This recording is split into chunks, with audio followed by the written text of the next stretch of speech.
Okay, so the first speaker is Andrea Appel from Parma, and he will talk about, well, the title of his talk, I should say, is Towards a Theory of Boundary Q Characters. Let's welcome.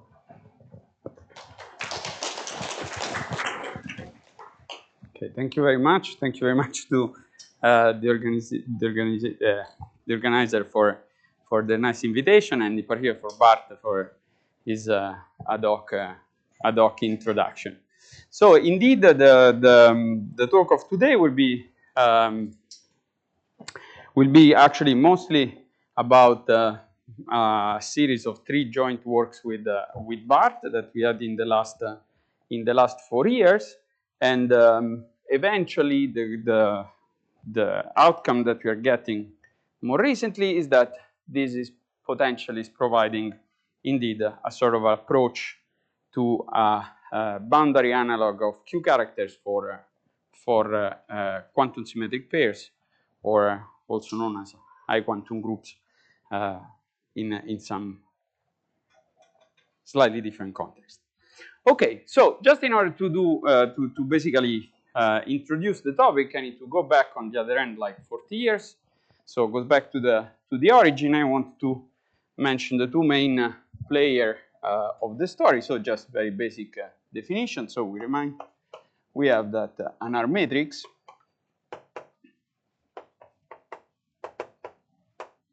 is a function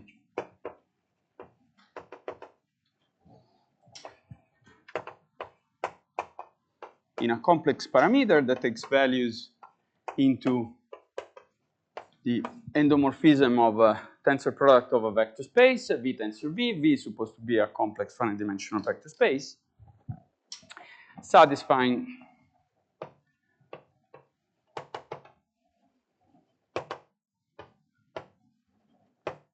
the renowned Yang-Baxter equation. So in this case, we will have R.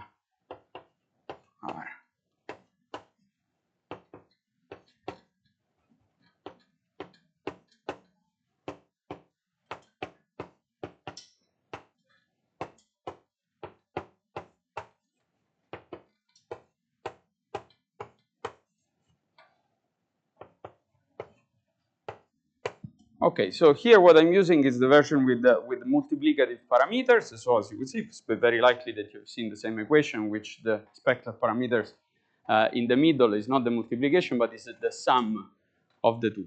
Now here, just to clarify, of course, this R, what it is, well, this is an operator with 2 legs. And so, of course, these indices that we see below, this is an equation that we should understand in V tensor V. So these are operators with 3 legs, and the indices are telling us where these legs are actually operating. Okay, and so this again is a fundamental equation of physics and mathematics. It appeared in the 70s, was introduced by Yang and Baxter in the context of quantum integrable spin chain, and well, it's a very special equation. And then since then, it became sort of very interesting trying to understand how can we produce such object, and then how can we produce solution of this equation. And then this equation has indeed a sort of a companion.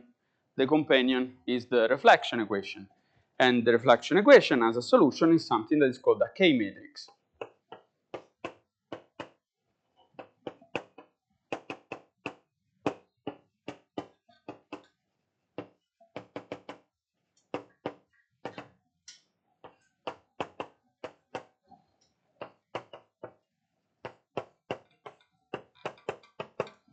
And then here, since I always get confused with the parameters, I will just copy paste.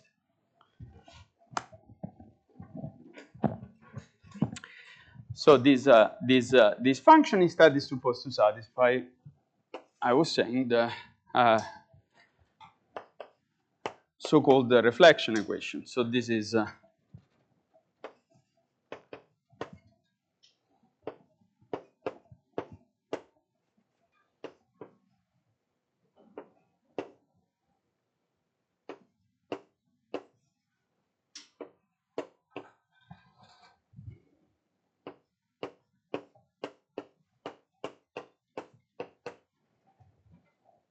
here we have K1.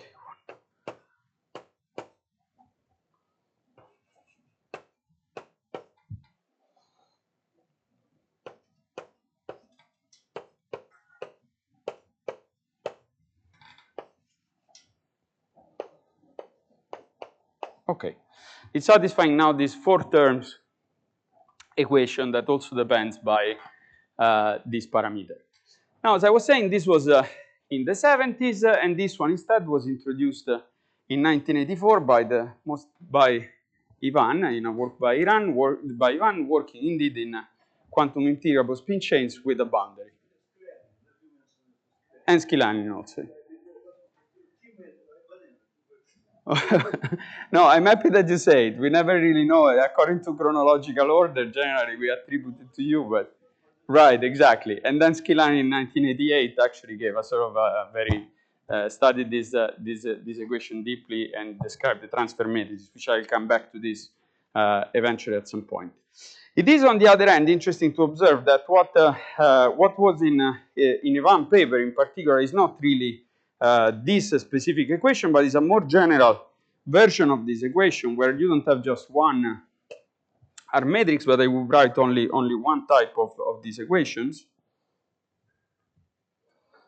Right.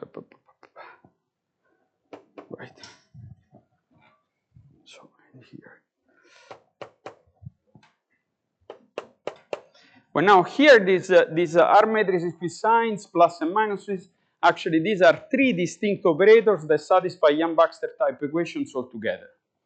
And then, in fact, to be honest, this is even not the complete one. There should be, in general, even 2 types of K matrices, plus and minuses, because eventually this is describing a system with 2 boundaries, and so this is the interplay between the two boundaries. And the 1, 2, yes.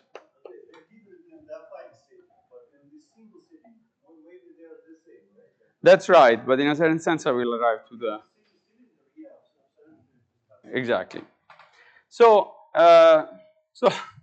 well, as we know all very well, it actually as Kolya and Fadeev school taught us, in fact, every time we have an R matrix, this is the same thing of having a quantum group. And so, in a certain sense, we would like to see the same principle applied to the K matrix, so that whenever we have a K matrix, what we aim to say is that we always have a sort of a quantum symmetric pair or an I quantum group, some co-ideal subalgebra into the main dominant, into the mother algebra corresponding to the R matrix. Okay, and so just to repeat more precisely, was also Bart mentioned in his introduction. So we know that Drinfeld in his ICM talk from '86 basically provided a sort of a dictionary to just produce a solution to the R matrix, and then of course we have Kac-Moody quantum groups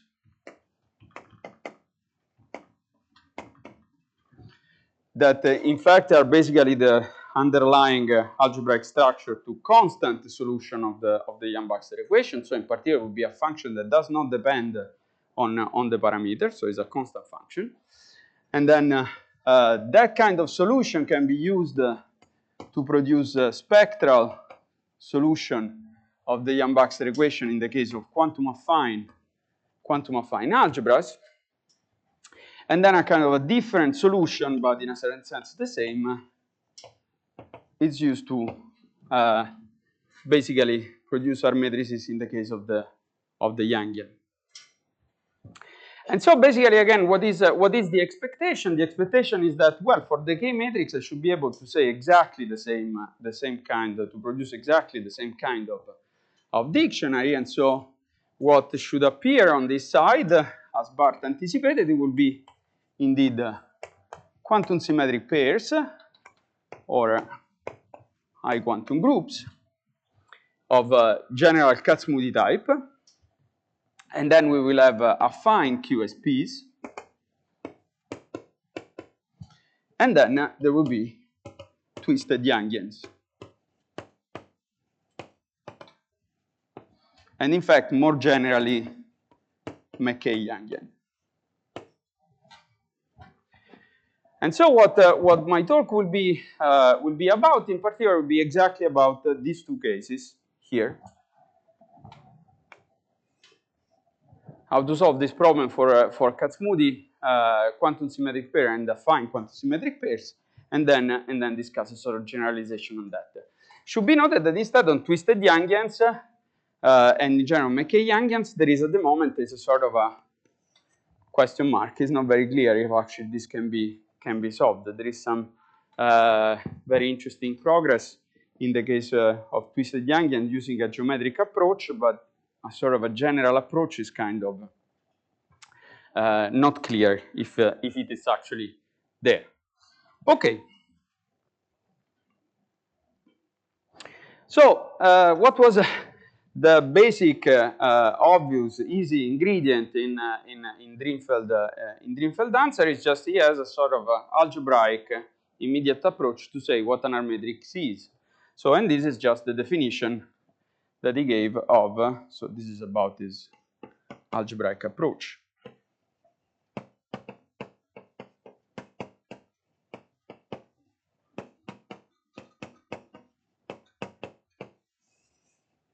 To the Yang-Baxter equation, and there is one basic definition, which is what is a quasi-triangular bialgebra.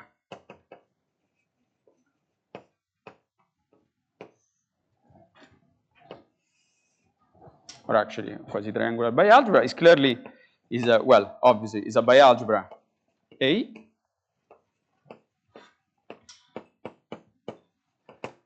with a distinguished element R, which is invertible, and such that two properties are satisfied. We have the intertwining property,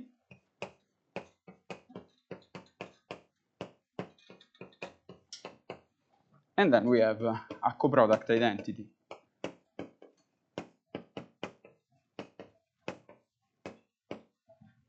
And then there is also another one.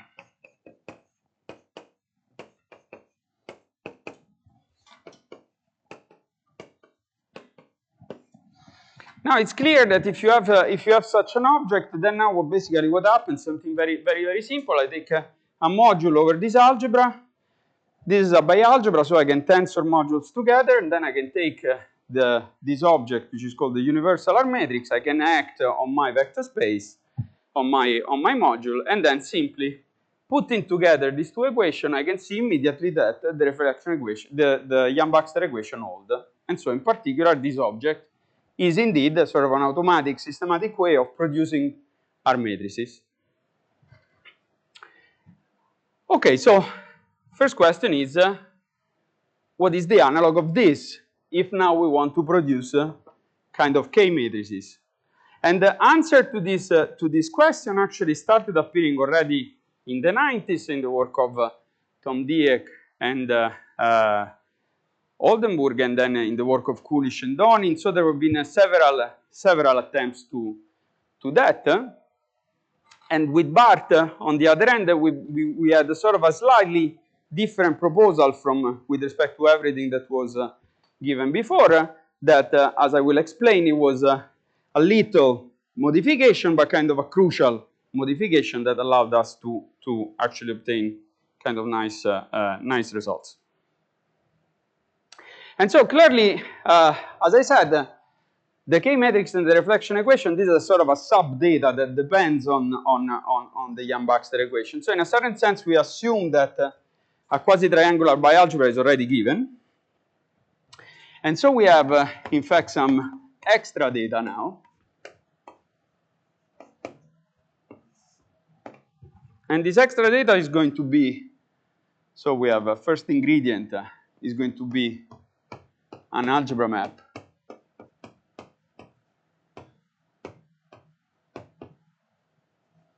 an algebra automorphism.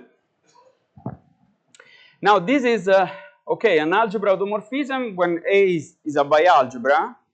We don't want to ask directly to be in fact a bialgebra map, but we don't want it either to be just an algebra map. So we want to basically be able to compute what is the defect of being a bialgebra, and this is given by an element J in A tensor A, again an invertible element, which is a Drinfeld twist.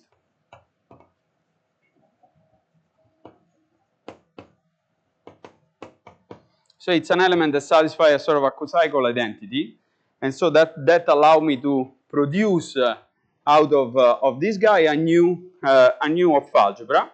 So what is a new bi-algebra? So what is the relation between these two things? But I can write it sort of very concisely.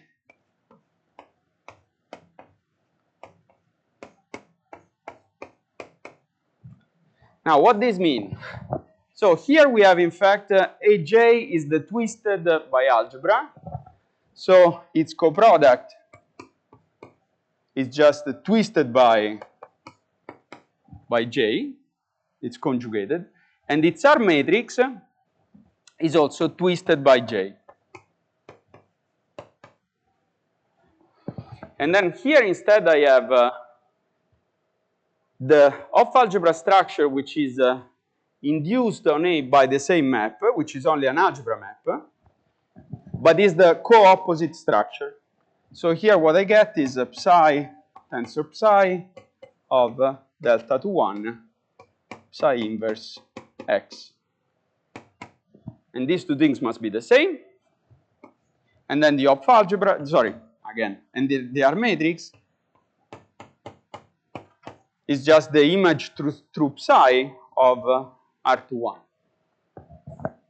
So we have all these compatibility conditions between the data. The third ingredient is finally a co-ideal subalgebra. So in general, I will assume when I say co-ideal, I mean a right co-ideal.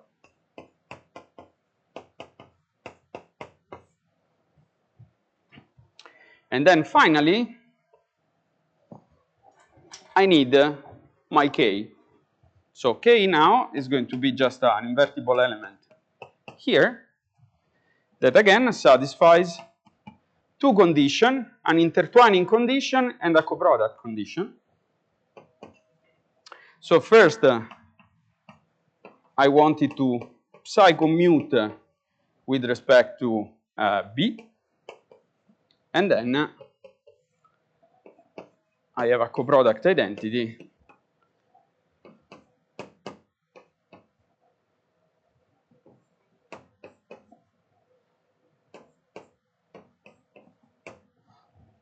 and here whenever I have an R matrix with only one psi, what do I mean is like we twist on the left.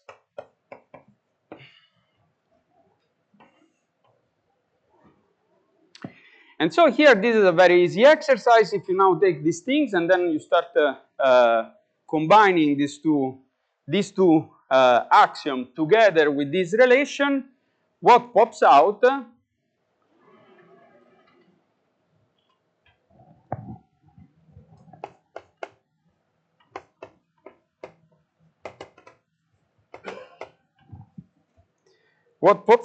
is in fact a version of Cherednik generalized reflection equation. So here we have this psi to 1 times K2 times R psi. I had that to 1 I probably put it in the wrong way. So I need to correct that slide.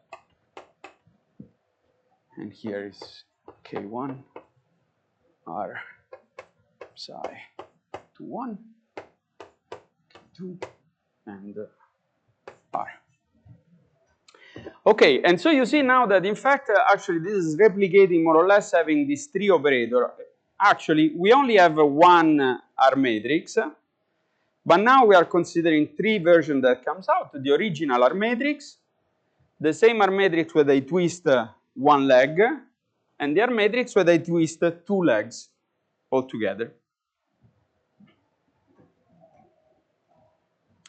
And then you can actually also see that this in fact satisfies more generally it satisfies even list of actions. So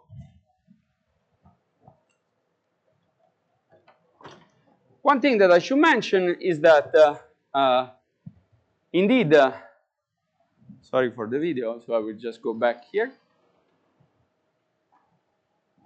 is that indeed what we are introducing in our definition, as I was saying, if you start and compare to what came before 2020, well, as I said, the original similar definition was given by Tom Dick. It was definition of a cylindrical twist. This is what K was supposed to be.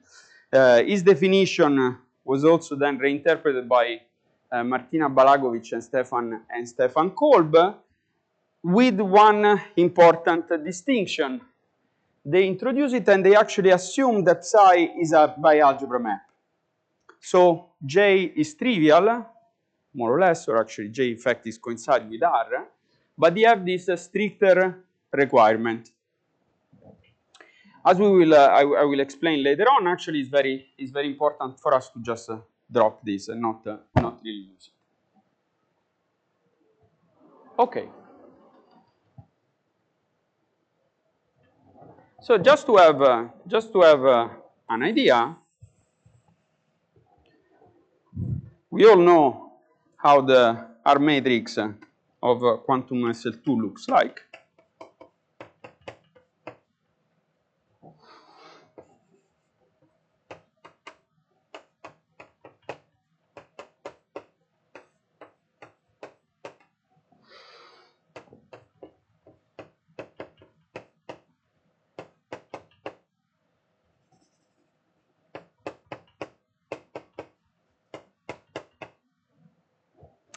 And then what was already sort of discovered by Tom Dick in the 90s was that if you start from the case of SL2, and in fact what you do is that now imagine that that my twist in a certain sense is not there, so there is not this element.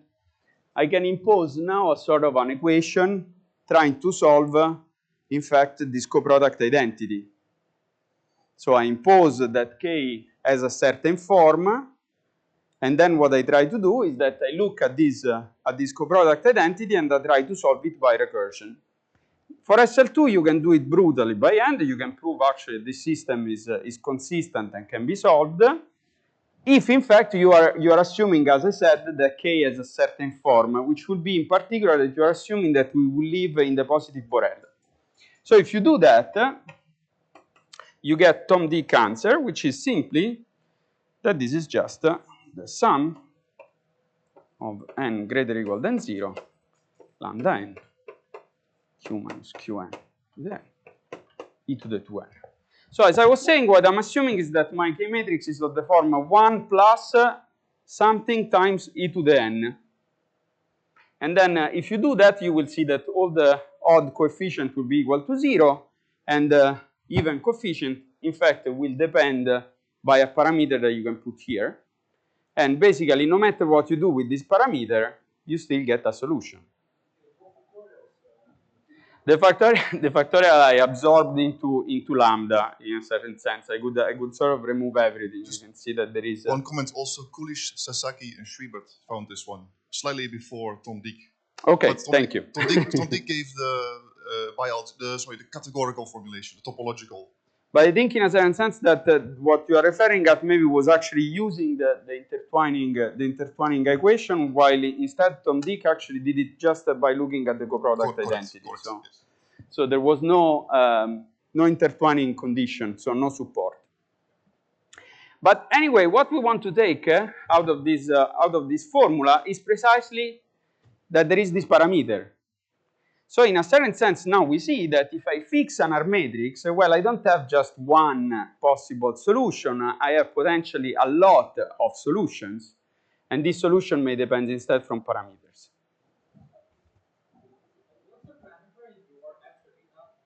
Which parameter? Lambda is free.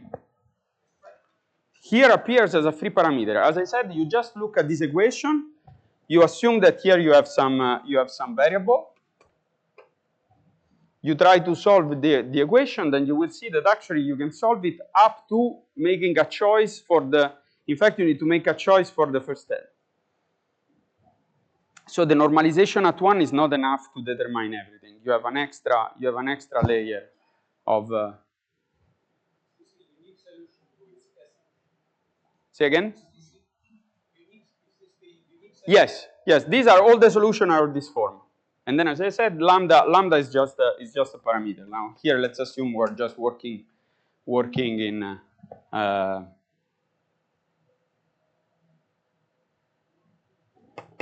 Yes, we are just working over C. Oh, here in this case, psi is just identity. Okay, so you can consider actually something different. As I said, you have psi like the identity, and J just disappear. J is R. Sorry. Yes.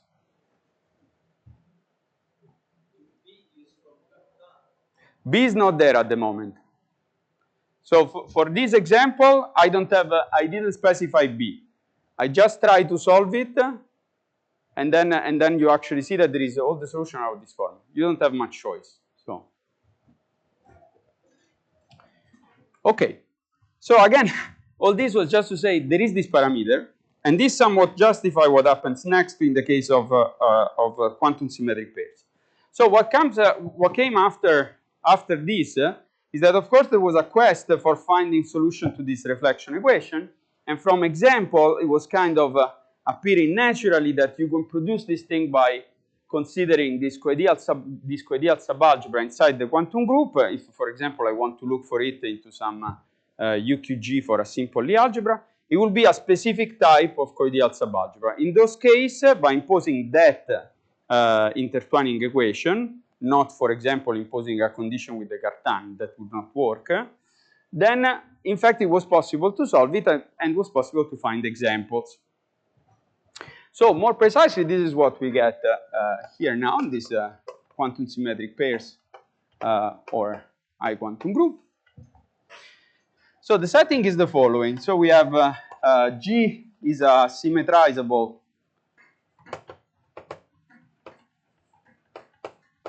Kac-Moody algebra.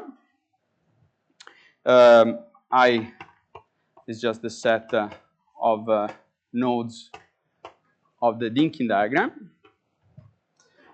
Then omega is my Chevalet.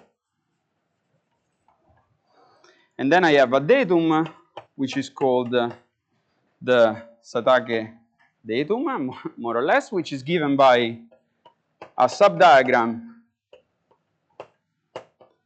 of finite type. This is what you may have seen as black nodes. And then tau is a diagram automorphism of the Dynkin diagram. So of I with some compatibility condition between tau and x. Of course, x needs to be preserved by tau, plus there is an extra technical compatibility condition. Then, since x is of finite type, I can consider the triple exponential associated to the longest element. And finally, I define a Lie algebra involution, which is given by precisely acting with this triple exponential, then doing Chevalet, then doing this diagram automorphism. And this, more or less, is the most important datum that somewhat summarizes everything else. And so this was a theorem by Letzter and Kolb.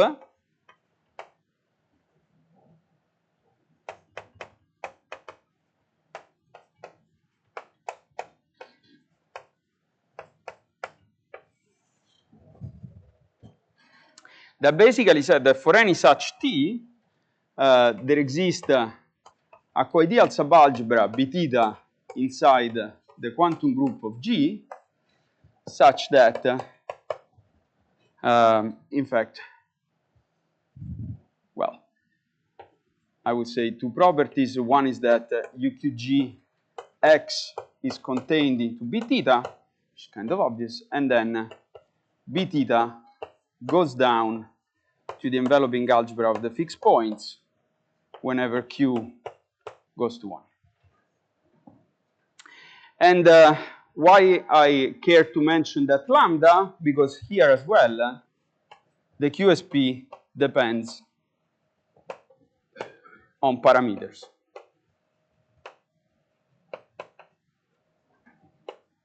Actually, on many parameters.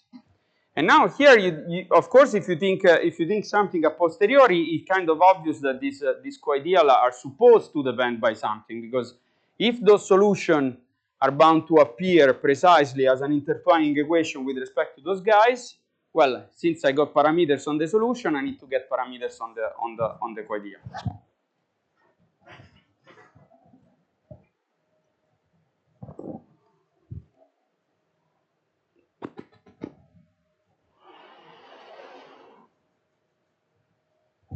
And so here, just to have a vague idea of those guys. So for example, if we do SL2 affine, well, we have three types of possible Satake diagrams, which are these. And then if you compute these fixed points, then basically what you get here is the Onzager algebra. Here you get the augmented Onzager. And here you get what Pascal Baselac called invariant or SL2 invariant Onzager. So you get these three types of Lie algebras.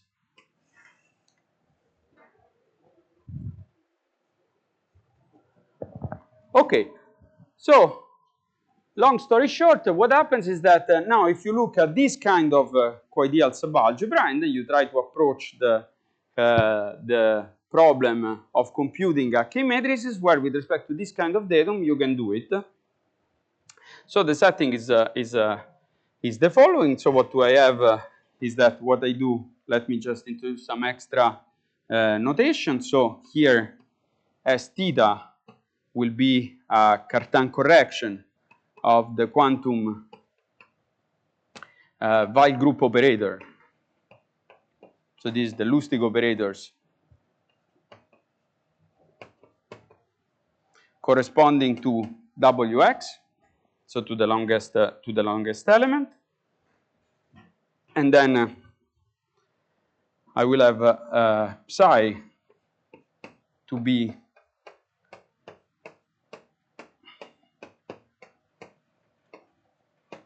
so psi basically what will be is going to be a sort of a quantization of theta. So what do I have here now is the quantum Chevalet, which I denote by the same way, and the action of the diagram involution on the quantum group, and then something that replaces the action of the triple exponential associated to the longest element, which will be conjugating by these Lustig operators. And then in fact my J also, let me be sort of quick here. My J will be some sort of multiplicative differential of this S theta. More concretely, what does it mean? That this is almost basically it's a correction of the R matrix associated to the parabolic corresponding to this subdiagram. So this is just something that lives in GX tensor GX, so in the quantum group. And now if you use this data,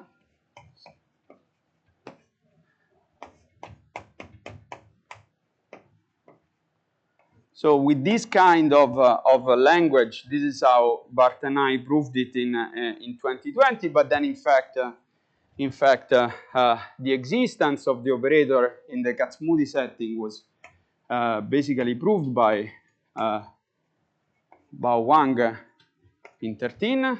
Or maybe Kac-Moody setting is a little bit extreme already, but was already mostly Kac-Moody, right?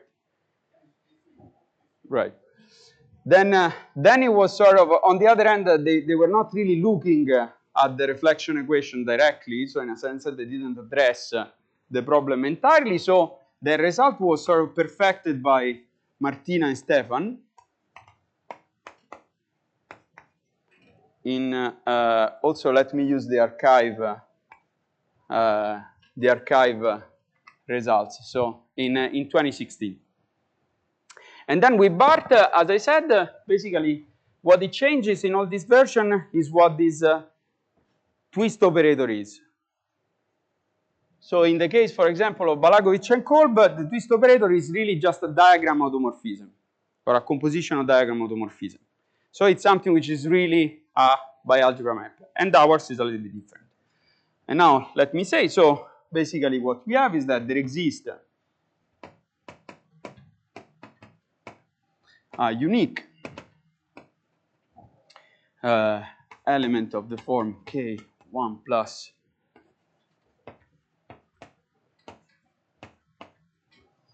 so this is something that I will see as a completion of the quantum positive part. So when I see this, what I mean is just the product of UQ m plus beta. And so what this operator satisfies, we have in this the intertwining equation. Well, actually, I don't need to rewrite it. Everything is there. Such that 1, 2, 1 and 2 hold.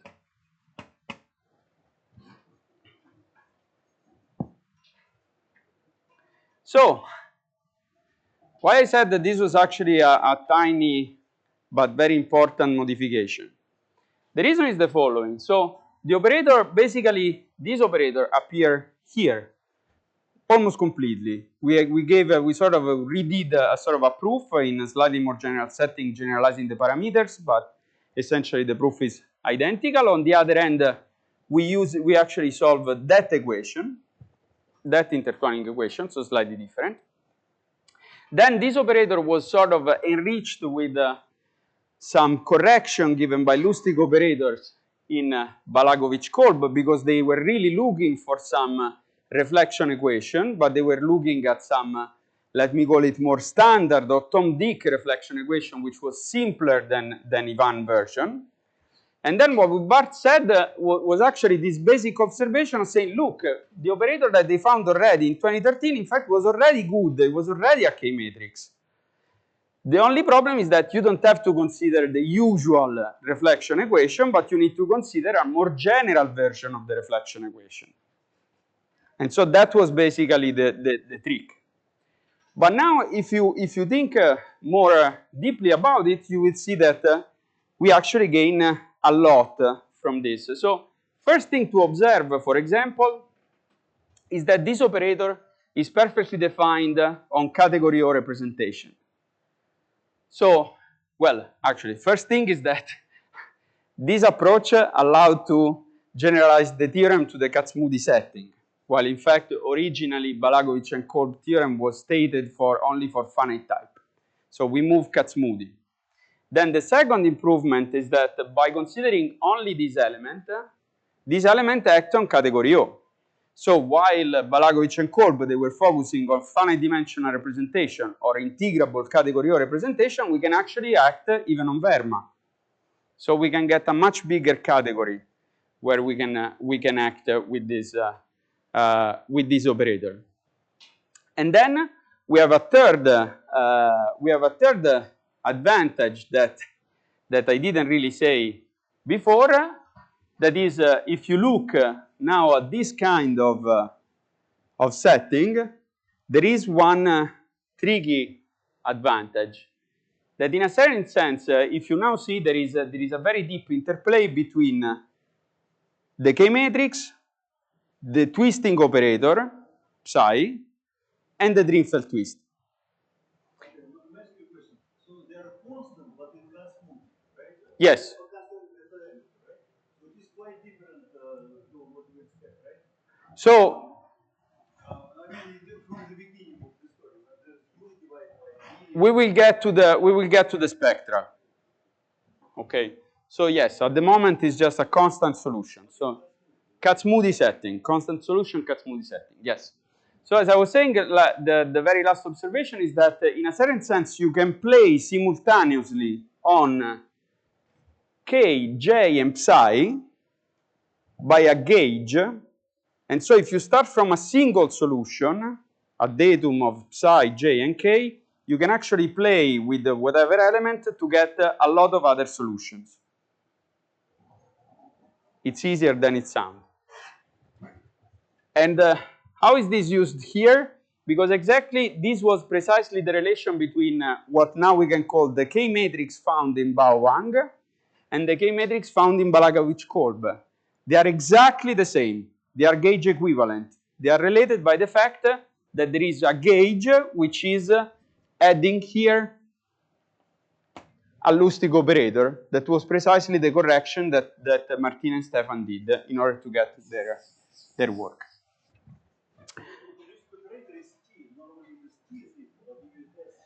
You need to distinguish. So, for example, whenever I change here, I will have really the quantum triple exponential acting on representations. And then when you change psi, now you will add S, which is precisely your T. So they both appear in the story.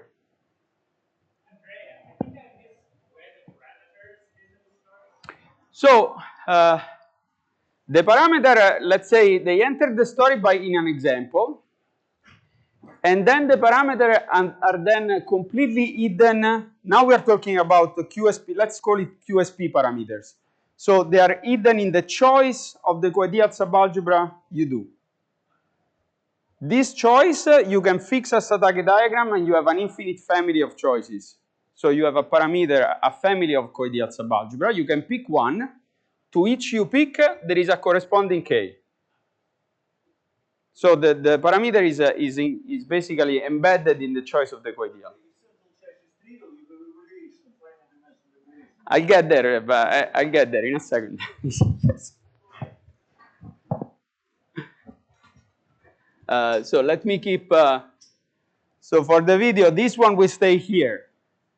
And then I'm just going directly on this one. Okay.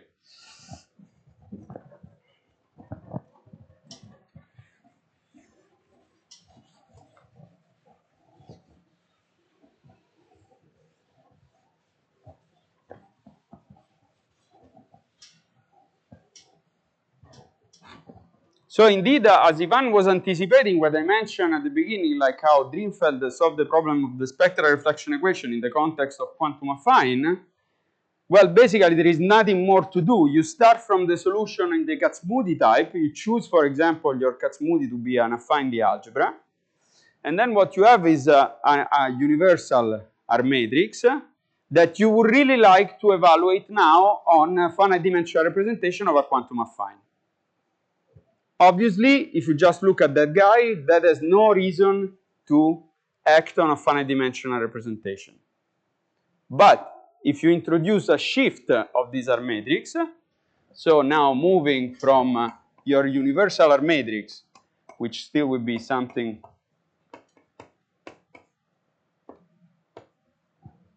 like this. So here I have, let me say, Q to the omega 0.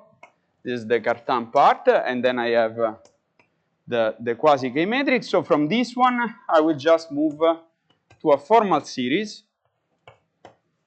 Q omega 0, then I have the same, and then each term is just Z to the height of beta. So I can move from an element which is still an element in the completion. This is an infinite series that on the other end acts on category O modules.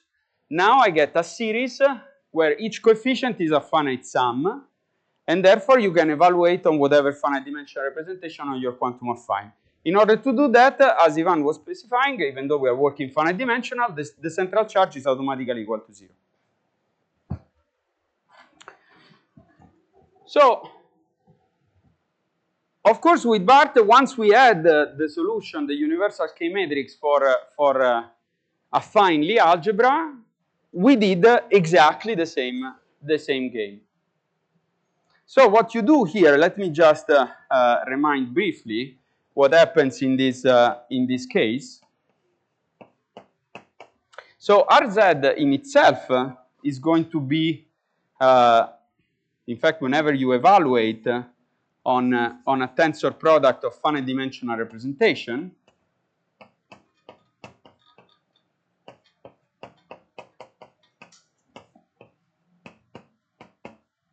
in principle, this is going to be a formal series. Okay, all right. In principle, this is going to be a formal series. But then what you can do is that, of course, if, I mean, what Driefel proof is that if those are irreducible, then, of course, you can normalize this normal series, and you can prove that this is actually an expansion of a rational operator. And so, in fact, the same thing, we are able to prove it. So, again, let me just skip on this part. This is another theorem of me and Bart from 2022, which is basically same works for K. So basically, we can take our universal K matrix, we can evaluate on finite dimensional representation, and we prove that whenever you evaluate on an irreducible representation, you can normalize it to a rational operator. And this rational operator is also a solution of this generalized reflection equation.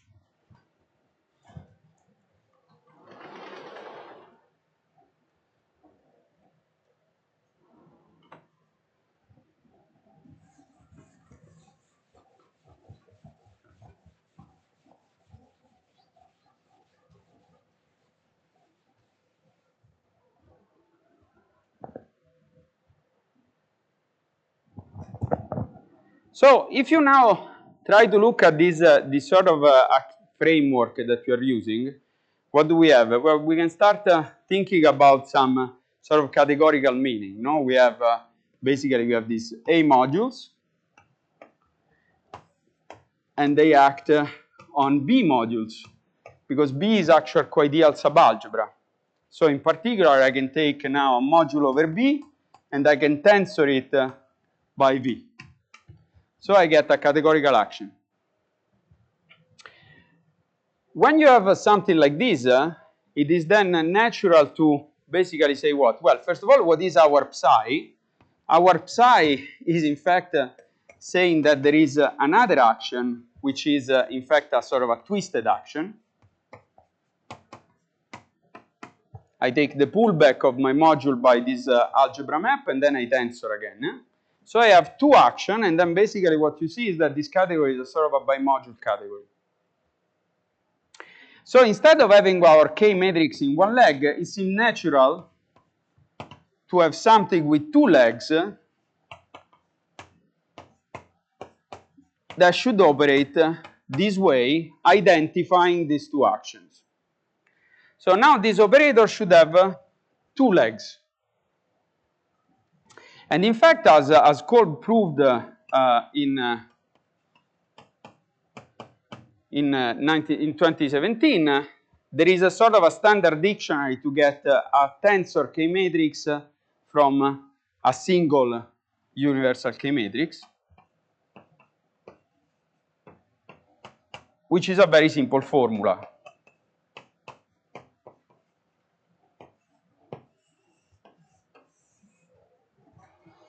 I take my single leg K matrix and then I sandwich it with the R matrix.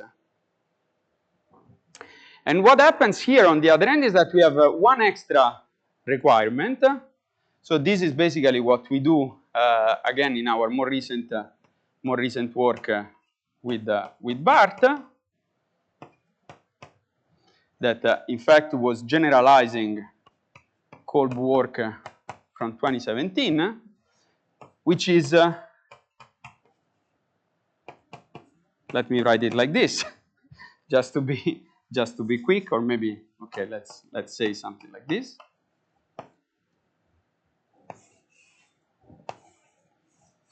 This operator, in fact, as the first leg, lives in the co-ideal subalgebra, and so it acts on any module of this form. So basically it works. Now, in fact, maybe I will be able to conclude very, very quickly. So obviously, this kind of story, you can then generalize our result even in affine type, specialize, and prove that there is some normalization. And it should be said that, as before, even in this case, we get something which is better with respect to what Kolb gets, even in finite type, because we prove, in fact, that this operator can be defined on category O as well, which in Kolb was still sort of integrable modules.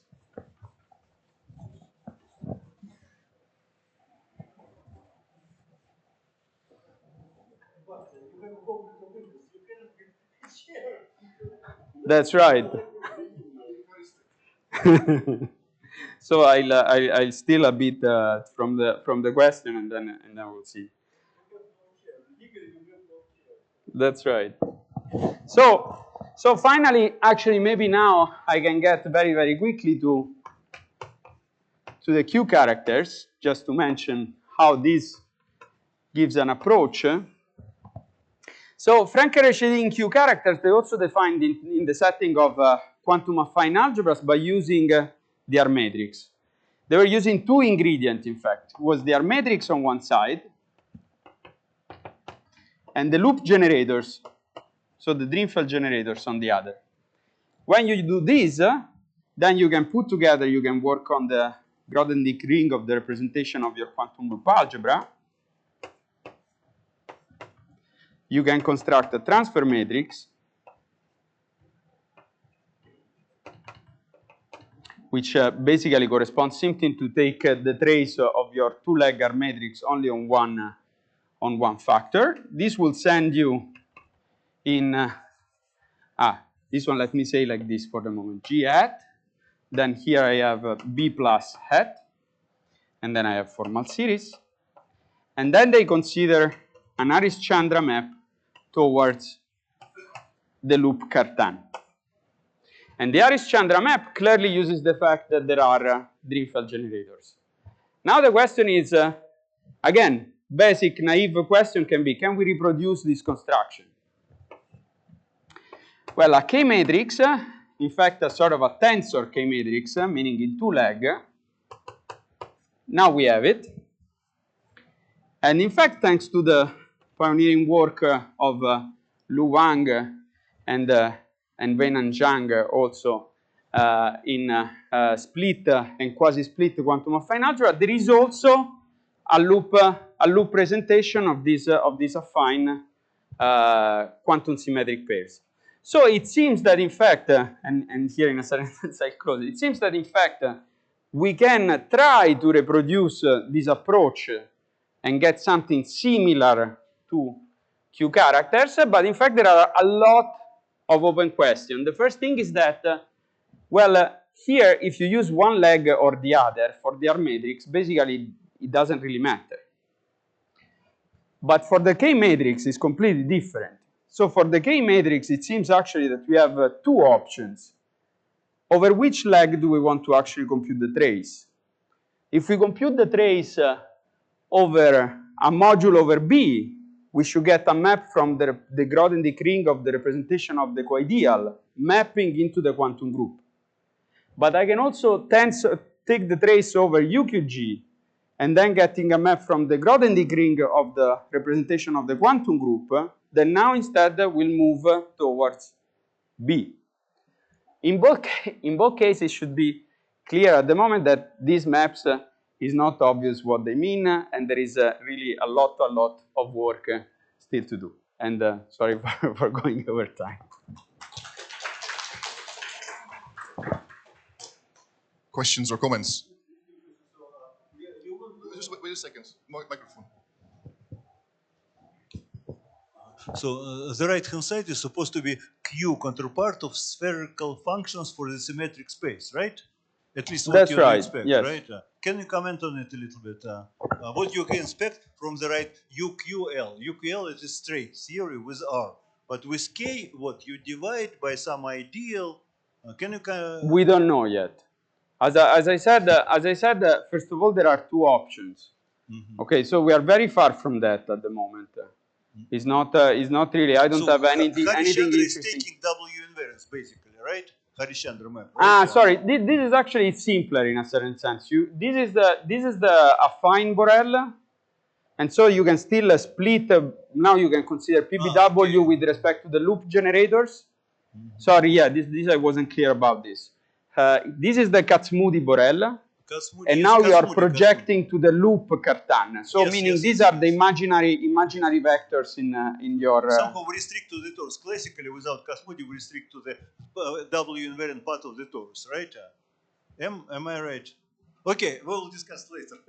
Yeah, for me, this of course, like, yeah, clearly what really you can think of this is that if you look at the Gaussian decomposition of the R matrix, essentially you are considering only the abelian R matrix.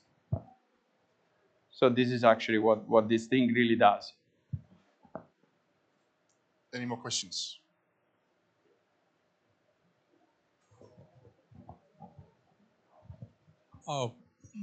There are many interesting things that happen to representation theory to R matrices at roots of unity. So what happens to co-ideal subalgebras at roots of unity? It's a great question. Even for this UQSL2 example. I think one should maybe have something more to say. He's one of the only author on this subject that I know. It was QSP at root of unity, basically. QSP at root of unity. So it will be later on in the afternoon. Okay. Time for one more quick question, perhaps. Something to clarify. I think you mentioned ABA module. This is like a Zogobai module. What do you mean by that? Oh no, I mean again something simpler. That in fact you can do again a sort of an exercise. Take the full algebraic framework I gave you. You know, psi and j and k and r and so on. And then now you have two actions on the same categories. One action is given by simply tensoring. The other action is twisted. You first do a pullback on your V, and then you tensor. And then you will see that every piece of information that I gave you has a very clear, distinct interpretation in this categorical setting. So for example, the twist J is actually telling you that this is an action, because otherwise you couldn't say that. It relates how psi behaves with respect to the tensor product. If you look at one of Ivan R matrices that appear, that one that is twisted only in one leg, is telling you that these two action commutes. So basically, eventually, what you have is that sort of a rich, complicated set of data is describing something like this: a category with two actions that commutes. So a bimodular over A. And then K is somewhat identifying these two actions, and then is satisfying an equivalent something that looks like an hexagon axiom. Okay, let's thank the speaker again.